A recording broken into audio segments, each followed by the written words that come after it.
అదేంటో ఉదయం లేచిన దగ్గర నుంచి సాయంత్రం పడుకునేంత వరకు రోజంతా దీంతోనే ఉండాలనిపిస్తుంది కదూ! అదే మ్యాజిక్. దీని దగ్గర ఎన్ని ట్రిక్కులుంటే మన దగ్గర ఎన్నుండాలి? ఒక్కసారి అలా సరదాగా మన 90స్‌కెళ్దామా?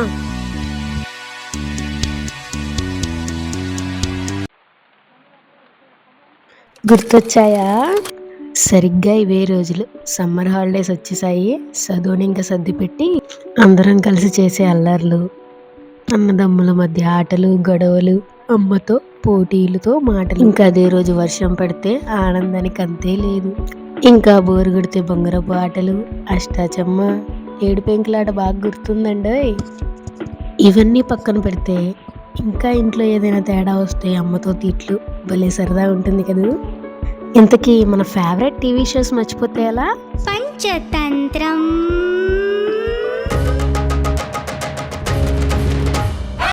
ప్రతి ఆదివారం ఈ షో కోసం ఎక్కడున్నా ఈ టైంకి రావాల్సిందే టీవీ ముందుకి.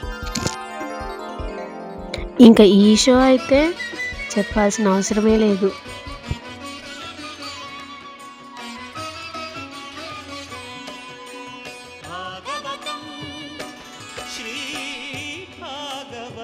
ఇంకా ఈ ప్రోగ్రాం కోసం నాన్న ఉదయాన్నే పెడుతుంటారు టీవీ.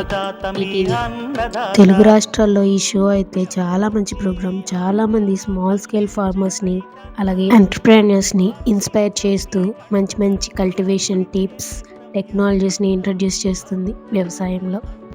ఇదే మన అన్నదాత ప్రోగ్రాం. ఇంకా సాయంత్రం 9 గంటలకైతే ఈ షో తప్పకుండా చూడాల్సిందే. ETV news. ప్రపంచంలో ఏం జరుగుతుంది, తెలుగు రాష్ట్రాల్లో ఏం జరుగుతుంది, ఏమేమి కనిపెట్టారు, ఎక్కడ ఏం జరుగుతుంది అని క్షణక్షణం మనకి న్యూస్ని అయితే అందిస్తారు ఈ ఛానల్లో. అన్నట్టు మీకు ఈ సినిమా గుర్తుందా? మయూరి. ఇంకా ఈ న్యూస్ పేపర్స్ సరదాగా విజ్ఞానాన్ని పెంచుకోవడం కోసం. ఇవన్నీ మన 90s కిడ్స్కి మంచి మెమరీస్ కదా. ఎప్పుడైనా వీటి వెనుక ఎవరున్నారు, ఎవరు దీన్ని క్రియేట్ చేస్తున్నారు అని చిన్నప్పుడు ఎప్పుడన్నా మనం ఆలోచించామా? సో ఇప్పుడు తెలుసుకుందాం. ఈయనే మన మీడియా టైకూన్, ఈనాడు గ్రూప్స్ చైర్మన్ రామోజీరావు గారు. సో ఈయన అసలు పేరు రామోజీ కాదు. ఆయన తల్లిదండ్రులు ఆయనకు రామయ్య అని పేరు పెట్టారు. కానీ టీచర్లను తన పేరు రామోజీరావుగా చెప్పుకున్నారనమాట. దీంతో ఆయనకి అప్పటి నుంచి అలా పేరు పడిపోయింది. తర్వాత ఆయన కొన్ని మీడియా సంస్థలకు అధిపతిగా, ఇంకా పెద్ద వ్యాపారవేత్తగా మంచి మంచి స్థానంలోకి వెళ్ళి మంచి మంచి గౌరవాలను అయితే పొందారు.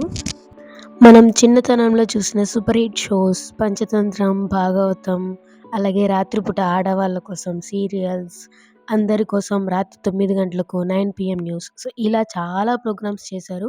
కేవలం జర్నలిజంలోనే కాకుండా సినీ రంగంలో కూడా ఆయన మంచి మంచి సినిమాలు కూడా మనకు అందించారు. సినిమా అంటే కేవలం కదిలే బొమ్మలు మాత్రమే కాదు, మనసులు కదిలించే బొమ్మలంటూ కథను, కళను నమ్ముకొని ఉషా కిరణ్ మూవీస్ అనే ఒక సంస్థనైతే ప్రారంభించారు. ఇలా 87 చిత్రాలు నిర్మించి కొత్త కొత్త నటీనటులను ఈ ఇండస్ట్రీకి అయితే పరిచయం చేశారు. ఉషా కిరణ్ మూవీస్పై నిర్మించిన ఫస్ట్ మూవీ శ్రీవారికి ప్రేమలేఖ. Super hit movie. ప్రేమలేఖ నవలను చిత్రంగా తీసుకొని చేసిన మూవీ అన్నమాట. ఇంకా మయూరి విషయానికి వస్తే ఇది సంచలనం అని చెప్పాలి. కథలనేవి కల్పించినవి కాదు, జీవితాల్లో నుంచి కూడా పుడతాయి అని చెప్పి చేసిన మూవీనే మన మయూరి. ఇది ఒక హిందీ పత్రికలో వచ్చిన వార్తను సినిమాగా మార్చి జాతీయ స్థాయిలో సంచలనం సృష్టించారు. ప్రమాదంలో కాలు పోగొట్టుకొని కృత్రిమ లెగ్‌తో నాట్యం చేస్తూ రాణించిన సుధా చంద్రన్ జీవితాన్ని మనందరికీ తెరపైన చూపించారు. వెరీ ఇన్స్పైరింగ్ మూవీ అన్నమాట. ఇంకో ఇంట్రెస్టింగ్ న్యూస్ చెప్పనా? రియల్‌గా ఈ పాత్రలో పోషించింది కూడా సుధా చంద్రన్ గారేనట. ఈ మూవీస్ అన్నీ ఎప్పటికీ స్పెషల్ అన్నమాట. మీరెప్పుడైనా హైదరాబాద్ ఎళ్ళండి. రామోజీ ఫిలిం సిటీ ఇది ఒక్కసారి చూడండి. ఇదే ప్రపంచంలోనే అతి పెద్ద ఫిలిం సిటీ. రామోజీ గారే నిర్మించారు. ఇక్కడ దీనికి గిన్నీస్ బుక్ ఆఫ్ వరల్డ్ రికార్డ్స్‌లో కూడా స్థానం లభించింది. సో, ఈ ఫిల్మ్ సిటీ మొత్తం ఒక 2000 ఏకర్స్ ఉంటది.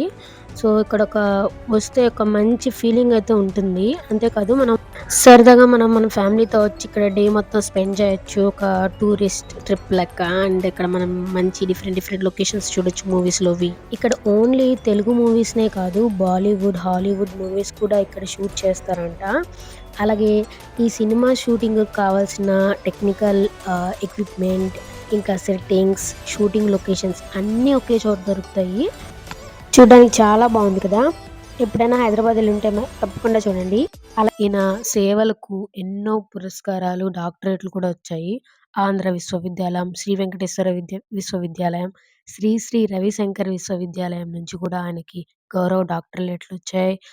Yudhvir award, captain Durga Prasad Chowdary Rajasthan award, B D Goenka award, ఇంకా 2016లోనే ఈయనకి సాహిత్యం, విద్య విభాగాల్లో పద్మవిభూషణ్ అవార్డులు కూడా వచ్చాయి.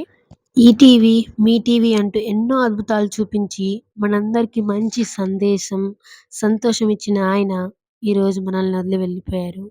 ఈ నెల 5వ తేదీన గుండె సమస్యతో బాధపడుతున్న ఆయన హైదరాబాద్‌లో చికిత్స తీసుకుంటూ ఈరోజు ఉదయం 4:50 తుది శ్వాస విడిచారు. ఆయన జీవితం మనందరికో పాఠ్యాంశం.